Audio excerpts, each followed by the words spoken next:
이 시간 주신 하나님 말씀은 민수기 21장 4절로 9절까지의 말씀입니다. 구약성경 230페이지쯤에 있습니다. 민수기 21장 4절에서 9절까지의 말씀을 저와 한 절씩 봉독하시겠습니다. 교독하시겠습니다. 그리고 마지막 절은 함께 읽도록 하겠습니다. 백성이 호르산에서 출발하여 홍해길을 따라 에돔 땅을 우회하려 하였다가 길로 말미암아 백성의 마음이 상하니라.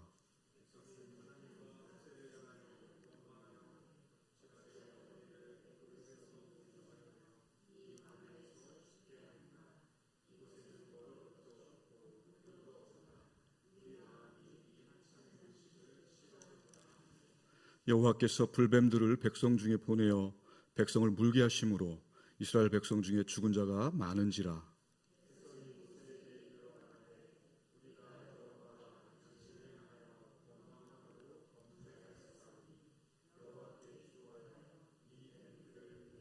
떠나게 하소서. 여호와께서 모세에게 이르시되 불뱀을 만들어 장대 위에 매달아 물린 자마다 그것들을 보면 살리라. 모세가 놋뱀을 만들어 장대 위에 다니 뱀에게 물린 자가 놋뱀을 쳐다본즉 모두 살더라. 이는 하나님의 말씀입니다. 아멘. 기도하시겠습니다. 하나님 아버지 은혜를 감사합니다. 이 시간 말씀을 통해서 주님의 음성을 듣고자 합니다. 성령님 역사하여 주셔서 레마의 말씀으로 우리 성도님들을 만나 주시옵소서. 설교자 입술을 붙들어 주시고 주장하여 주셔서 복음만이 선포되게 하시옵소서. 감사합니다. 사랑합니다. 예수님의 이름으로 기도드립니다. 아멘. 복음 가운데에도 하나님의 말씀을 사랑하여서 이렇게 이 자리에 나오신 여러분을 진심으로 사랑하고 또 감사를 드립니다. 이 시간은 가스펠 프로젝트 3권 두 번째 시간입니다. 놋뱀이라는 제의 말씀으로 하나님 말씀으로 함께 은혜를 나누고자 합니다. 여러분은 아침에 눈을 뜨시면 무엇을 가장 먼저 확인하시나요? 신문을 주로 보던 시절에는 조간신문을 보며 하루를 시작했었는데요. 요즘은 그것이 스마트폰으로 대체됐습니다. 그래서 눈을 뜨면 먼저 카톡을 확인하고 하루를 시작하게 됩니다. 날씨나 또 이런저런 뉴스를 검색하기도 하죠. 그런데 의외로 많은 분들이 오늘의 운세를 보는 것 같습니다. 스마트폰을 열면 창에 어쩔 수 없이 배너가 뜨니까 나도 모르게 이렇게 터치하는 경우가 있습니다. 그래서 들어가 보면 오늘은 금전 운이 좋지 않으니 지출을 삼가시오. 동쪽으로 가면 귀인을 만날 수 있으니까 오늘은 동대문에 가서 쇼핑을 하십시오. 뭐 이런 웃지 못할 그런 멘트들이 나오면 속으로 이렇게 미소를 짓기도 하고, 나쁜 말이 이렇게 나오면 오늘도 몸조심해야 되겠다라고 나도 모르게 생각하게 됩니다. 물론 우리 성도님들 중에는 그런 분이 안 계시리라 믿습니다. 그렇습니다. 그리스도인으로서 우리는 행운을 믿지 않습니다. 대신 하나님의 섭리를 믿습니다. 그럼에도 불구하고 많은 우리 신자들조차 왜 오늘의 운세에 솔깃하게 되는 걸까요? 그 밑바탕에는 불안감이 있습니다. 또 위로받고 위안받고 싶은 마음이 자리 잡고 있기 때문입니다. 오늘의 삶이 너무 불확실하니까 어디선가 위안을 얻고 싶어서 본능적으로 무언가에 의지하게 되는 것입니다. 한치 앞을 알 수 없는 이 세상에서 무언가 징표 하나가 간절한 것입니다. 오늘 우리가 택한 이 본문 성경에서는 그 징표가 바로 놋뱀이라고 말씀합니다. 이 시간 그 놋뱀의 의미에 대해서 살펴보고자 합니다. 여러분 짐작하시겠지만 놋뱀은 우리 주님 예수 그리스도를 상징하는 것입니다. 예수님이 어떤 분이십니까? 죄가 없으심에도 불구하고 죄인이 되셔서 우리를 구원하신 분입니다. 따라서 오늘의 신학적 주제는 다음과 같습니다. 함께 읽으시면 좋겠습니다. 예수 그리스도께서는 죄를 정복하기 위해 죄가 되셨습니다. 오늘 교재에서는요, 이 놋뱀의 의미를 세 가지로 말씀하고 계시더라고요.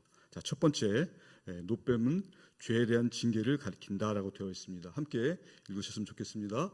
놋뱀은 죄에 대한 징계를 가리킵니다. 이 내용이 민수기 21장 오늘 본문 4절에서 9절에 나와 있거든요. 읽으셨기 때문에 이것은 눈으로 따라서 읽으시면 좋겠습니다. 제가 빠르게 봉독해 올리도록 하겠습니다.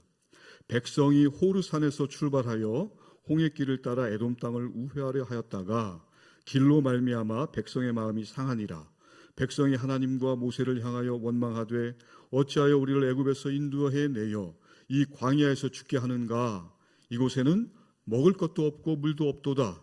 우리 마음이 이 하찮은 음식을 싫어하노라 하매 여호와께서 불뱀들을 백성 중에 보내어 백성을 물게 하심으로 이스라엘 백성 중에 죽은 자가 많은지라. 백성이 모세에게 이르러 말하되 우리가 여호와와 당신을 향하여 원망함으로 범죄하여 싸우니 여호와께 기도하여 이 뱀들을 우리에게서 떠나게 하소서. 모세가 백성을 위하여 기도하매 여호와께서 모세에게 이르시되 불뱀을 만들어 장대 위에 매달아라. 물린 자마다 그것을 보면 살리라. 모세가 놋뱀을 만들어 장대 위에 다니 뱀에게 물린 자가 놋뱀을 쳐다본즉 모두 살더라. 지금 읽으신 본문은 이스라엘이 출애굽 후 40년이 지난 상황입니다. 출애굽 이후에 40년이 지난 지금도 그들은 끝이 보이지 않는 광야길을 걷고 있습니다. 당장 마실 물도 부족하고 또 매일 똑같은 만나도 이제 지겹습니다. 질린 거죠. 읽으신 5절 하반절에 보면 이스라엘 백성들이 하나님께서 내려주신 만나를 뭐라고 말씀하시는지 아십니까? 이런 하찮은 음식이라고 표현하고 있습니다. 선을 넘었죠. 선을 넘어도 보통 넘은 것이 아닙니다. 하나님께서 내려주신 천상의 음식 만나를 하찮은 음식이라고 치워버립니다. 그리고 그들은 모세와 하나님을 향해서 원망을 쏟아놓죠. 어찌하여 우리를 이 광야에서 죽게 하는가? 단순한 원망의 차원을 넘어 모세와 하나님을 저주하는 것입니다. 하나님을 헐뜯는 것이죠. 하나님께서 불뱀을 보내셔서 이들을 징계하십니다. 그렇게 원망과 절망으로 그들은 죽어갑니다. 그런데 우리 하나님께서는 또다시 그들에게 구원의 손길을 펴십니다. 구리로 뱀을 만들어 장대 높이 달고 그것을 바라봐라고 하십니다. 이 죄인의 죄의 상징이었던 불뱀이 구원의 상징인 놋뱀으로 결과를 바꾸시는 것입니다. 이 놋뱀 사건에서 보이는 이스라엘 사람들의 행위에 대해서 교재에서는 안달하고 있다고 표현합니다. 안달하다. 어떤 주석가는 이 안달하다라는 히브리어의 문자적인 뜻이 사람들의 영혼이 성질을 부리다라고 했습니다. 사람들의 영혼이 성질을 부리는 것을 안달한다라고 표현하고 있는데요. 하나님께서 기적을 베푸시고 구원하시고 먹이시고 입히신 사람들이 어린아이처럼 음식을 가지고 투정을 부리고 마음에 들지 않는다고 하나님 앞에서 신경질을 부린 것입니다. 그러면서 하나님과 모세가 자신들을 배신했다고 비난했습니다. 하나님이 자신들을 죽이려고 일부러 광야로 끌어냈다고 생각하는 것입니다. 심각한 반역이죠. 이 모습을 보면서 우리도 이스라엘과 크게 다르지 않다는 생각을 해보았습니다. 우리가 하는 기도의 경우는 어떻습니까? 기도하는 시간은 바꿔 말하면 기다리는 시간입니다. 그런데 기다리지 못하고 조급해하면서 마음속에 불만을 가지는 경우가 있습니다. 다른 한편으로는 지금까지 내 삶에 베풀어 주신 하나님의 은혜가 당연한 거야 라고 생각하기도 합니다. 가정을 허락하시고 또 자녀들을 주시고 어려운 가운데서도 여기까지 인도하신 하나님의 은혜를 너무나 당연히 받아들인 나머지 그것이 하나님의 선물인 줄을 미처 깨닫지 못하는 것을 볼 때 우리의 삶도 이스라엘과 크게 다른 것 같지 않다는 생각이 드는 것입니다. 자, 두 번째는 이 놋뱀의 의미는 놋뱀은 그리스도의 구원을 가리킵니다 라고 되어 있습니다. 함께 읽으시면 좋겠습니다. 놋뱀은 그리스도의 구원을 가리킵니다. 오늘 본문에 나오는 놋뱀 이야기는 훗날 예수님께서 도 인용하신 말씀입니다. 요한복음을 보면 예수님께서 니고데모와 대화를 나누시다가 거듭남에 대해서 설명하시는데 이 니고데모가 누구입니까? 당시 로마 제국이 이스라엘을 식민 삼고 있을 때 유대인의 지도자 중에 한 사람이었죠. 공회원이었고. 그런데 이렇게 출중한 니고데모가 거듭남에 대해서 이해를 하지 못하고 있습니다. 그래서 예수님께서 오늘 읽으신 본문 민수기 21장을 인용을 하시면서 니고데모에게 거듭남에 대해서 설명해 주는 장면을 볼 수가 있습니다. 그러시면서 인자가 놋뱀같이 들려야 한다고 말씀하십니다. 그리고 그 이유를 설명하시는데요. 그 이유가 요한복음 3장 14절과 15절 이하에 나와 있습니다. 함께 읽으셨으면 좋겠습니다. 모세가 광야에서 뱀을 든 것 같이 인자도 들려야 하리니 이는 그를 믿는 자마다 영생을 얻게 하려 하심이니라. 아멘. 자, 단 두 구절인데요. 이 두 구절에서 우리가 중요한 교훈을 발견할 수 있습니다. 첫 번째는 구약의 이야기는 결국 모든 것이 예수님을 예표하고 있다는 것을 다시 한번 확인할 수 있는 것이죠. 놋뱀은 즉 예수님을 예표하는 사건이었다. 그리고 두 번째 교훈은 들리다라는 단어를 보셔야 됩니다. 여기서 들리다로 번역된 헬라어는 휩소오라고 합니다. 이 휩소오라는 의미는 단순히 지나가는 사람이 볼 수 있도록 이렇게 들리는 게 아니고 칭송하다 또는 숭배하다는 의미가 숨어 있습니다. 그렇기 때문에 보는 사람이 그냥 이렇게 멀끔히 보는 게 아니라 그것을 바라볼 때 내 마음과 정성을 다해서 간절한 마음으로 바라봐야 된다라는 의미가 들어가 있는 것입니다. 그렇습니다. 우리 예수님께서 십자가에 매달려 계신 동안 그 동안에 우리 죄를 사하시고 하나님의 예언을 성취하셨습니다. 그렇기 때문에 하나님께서 열방 가운데 눕혀주시고 또 그 예수님을 간절한 마음으로 바라보는 사람, 믿는 사람들에게는 누구나 새 생명을 주시게 되는 것입니다. 여러분께서는 십자가에 달리신 예수님을 이렇게 볼 때 수치스러운 생각이 드십니까? 아니면 영광스러운 그런 생각이 드십니까? 사실 십자가에 달린 예수님을 이렇게 바라볼 때 그것은 수치스러울 수 있는 게 사실입니다. 왜냐하면 그 십자가의 의미를 모르는 세상 사람들은 그것을 수치로밖에 여길 수 없습니다. 그러나 십자가의 도를 아는 저와 여러분은 어떻습니까? 그 십자가에 달리신 예수님은 하나님의 영광인 것입니다. 고린도전서 1장 18절은 이렇게 말씀합니다. 함께 읽으셨으면 좋겠습니다. 고린도전서 1장 18절에는요. 십자가의 도가 멸망하는 자들에게는 미련한 것이요 구원을 받는 우리에게는 하나님의 능력이라. 아멘. 그렇죠? 모르는 사람들에게는 그게 수치가 되지만 십자가의 사랑, 은혜, 그 감격을 아는 저와 여러분들에게는 하나님의 지혜요 하나님의 무한하신 영광이 되는 것입니다. 그렇기 때문에 믿지 않는 사람들을 무지에서 건져내고 십자가에 달리신 예수님을 바라볼 수 있도록 여러분들이 그렇게 열심히 전도하고 계시는 거 아니겠습니까? 그런데 불행하게도 인간들은 이런 구세주이신 예수님을 바라보기보다 우상을 바라보는 습성이 있습니다.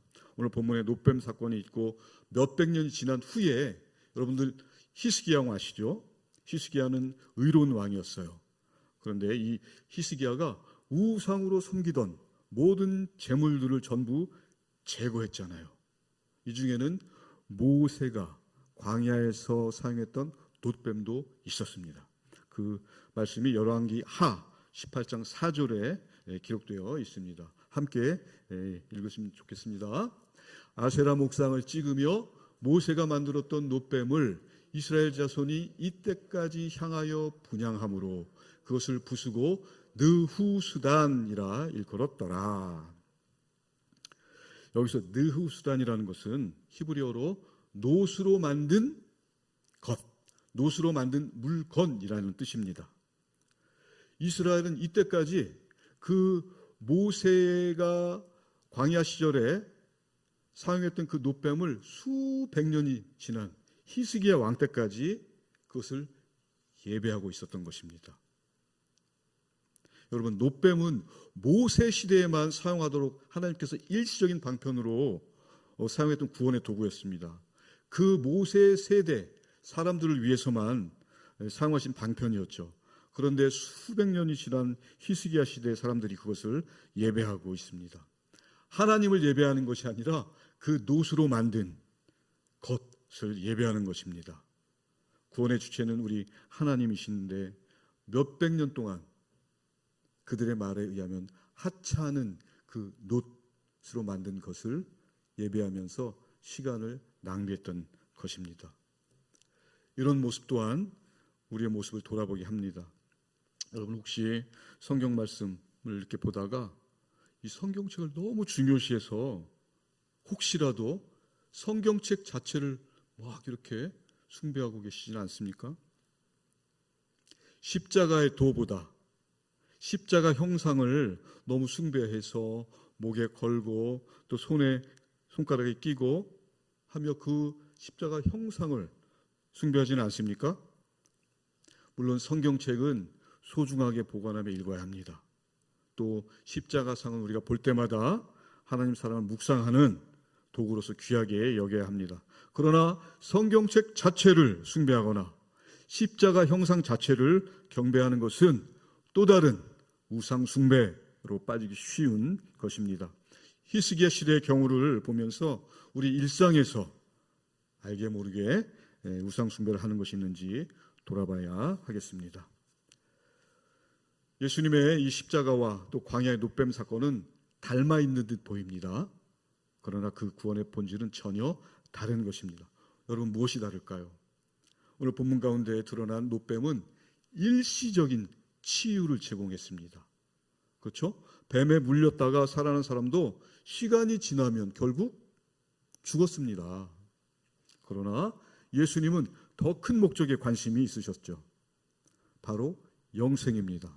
요한복음 3장 15절 말씀 아까 읽으셨죠? 왜 의하면 예수님을 믿는 자마다 영생을 얻게 될 것이라고 말씀하셨습니다. 믿는 자마다라는 의미는 예외가 있다 없다? 없다는 뜻입니다. 예수를 믿으면 누구라도 구원하시겠다는 말씀이죠. 그 사람의 도덕성, 그 사람의 직업, 그 사람의 경제력, 권력 같은 것은 아무 상관이 없습니다. 그렇기 때문에 복음은 세상에 충격으로 다가오는 것입니다. 힘과 권력의 논리가 지배하는 이 세상의 방식과는 완전히 다른 것이죠.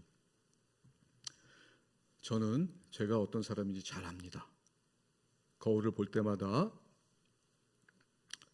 구원에 적합한 사람이 아니다 라는 사실을 너무 잘 알고 있습니다. 지금까지의 인생도 돌아보면 제가 과연 이 믿는 자마다라는 범주에 들어갈 수 있을까 자신이 없습니다.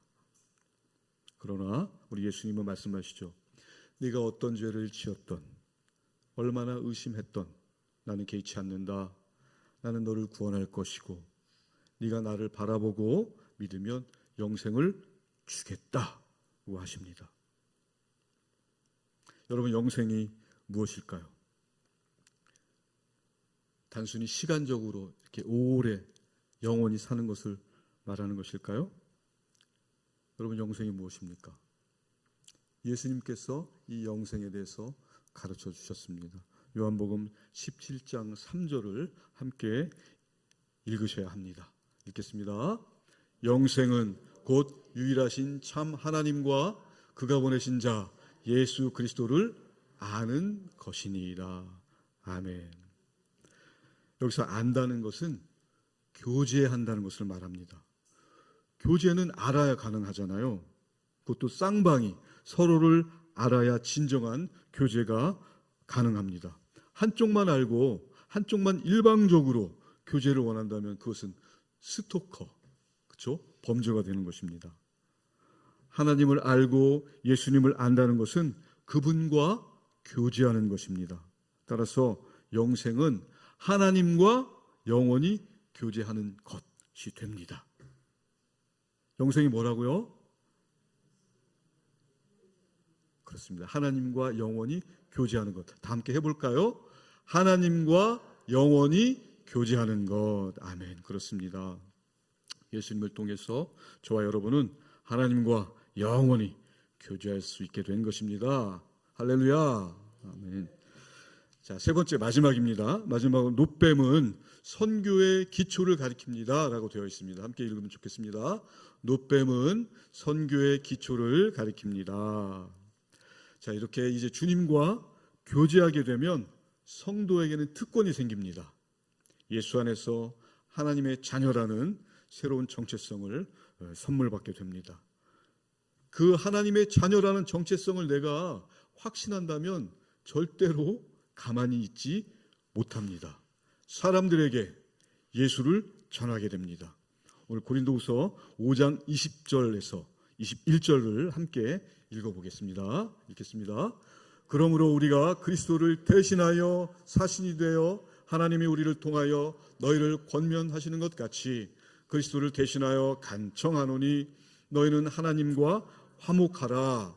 하나님이 죄를 알지도 못하신 이를 우리를 대신하여 죄로 삼으신 것은 우리로 하여금 그 안에서 하나님의 의가 되게 하려 하심이라. 아멘. 여기 보시면 그리스도를 대신하여 사신이 된다라고 말씀합니다. 여러분, 사신이 무엇입니까? 오늘날로 말하면 대사를 말하는 것입니다. 왕이나 대통령을 대변하는 사람입니다. 대사는 자기 권세가 아닌 자기가 속한 나라의 권능에 힘입어서 행동합니다. 여러분이 바로 예수님의 대사요, 하나님 나라의 권능을 입고 행하는 사람들입니다. 그렇기 때문에 하나님 나라의 뜻을 전하며 또 하나님의 대변자로 행동해야 합니다. 이것이 바로 세상이 결코 알지 못하는 여러분이 가진 특권, 또 여러분만이 가진 하나님의 최고의 축복의 선물인 것입니다. 이방인들이 구하는 창피한 복 구하지 마십시오. 이미 여러분은 하나님께서 주신 최고의 복을 받은 분이라는 것을 믿으시기 바랍니다. 하나님의 축복을 받은 그 명예를 꼭 기억하시면 좋겠습니다.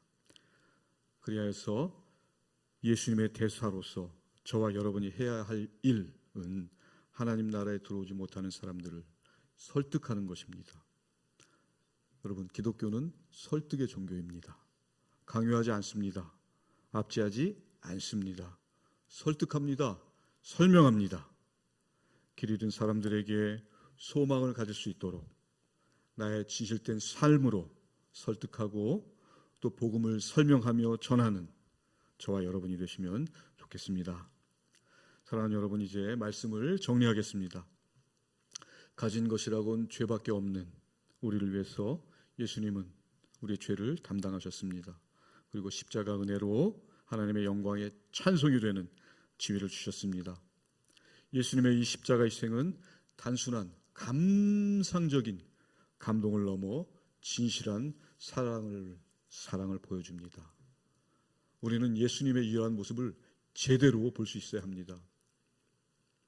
예수님께서는 십자가상에서 네가 하나님의 아들이라면 내려와 보라를 당하시고 그 수치를 감내하시고 하나님의 심판을 받으시며 모든 죄값을 치르겠다. 십자가를 지신 예수님의 결단이 여러분 눈에 보이셔야 합니다. 예수님은 하나님이시니까 당연히 하셨죠. 아닙니다. 예수님의 인간성을 약화시키고 무시하는 것을 단속론이라고 하거든요. 이 단속론은 이미 1500년 이전에 벌써 이단으로 정죄받았습니다. 우리 예수님은 100% 하나님이시고 100% 인간이십니다. 우리가 받는 모든 육체적인 고통, 또 감정의 소외, 수치심을 똑같이 느끼셨습니다. 그렇기 때문에 그 모든 고통을 감내하신 예수님의 사랑과 은혜를 정말로 안다면 저와 여러분은 주어진 사명을 기꺼이 감당할 수밖에 없습니다. 그것이 바로 저와 여러분의 운명입니다. 그리고 또한 모든 참된 그리스도인들의 운명인 것입니다. 사랑하는 여러분, 지금 이 시간에도 구원을 필요로 하는 사람들이 사방에 넘칩니다. 주님의 대사로서 저와 여러분은 그들을 향하여 나의 삶의 모습으로 하나님 살아계심을 보여야 하겠습니다.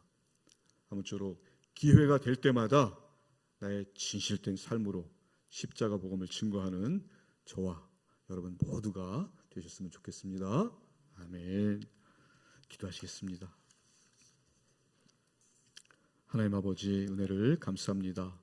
오늘도 말씀을 통해서 우리 성도님들을 만나주시고 또 생명의 삶을 전할 수 있도록 결단하게 하심을 감사드립니다.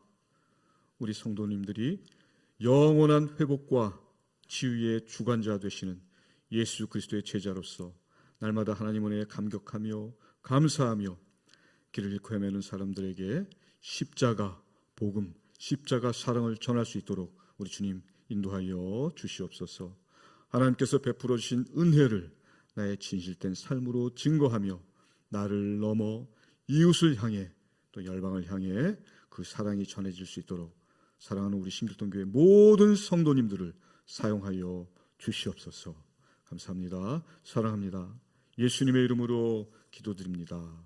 아멘.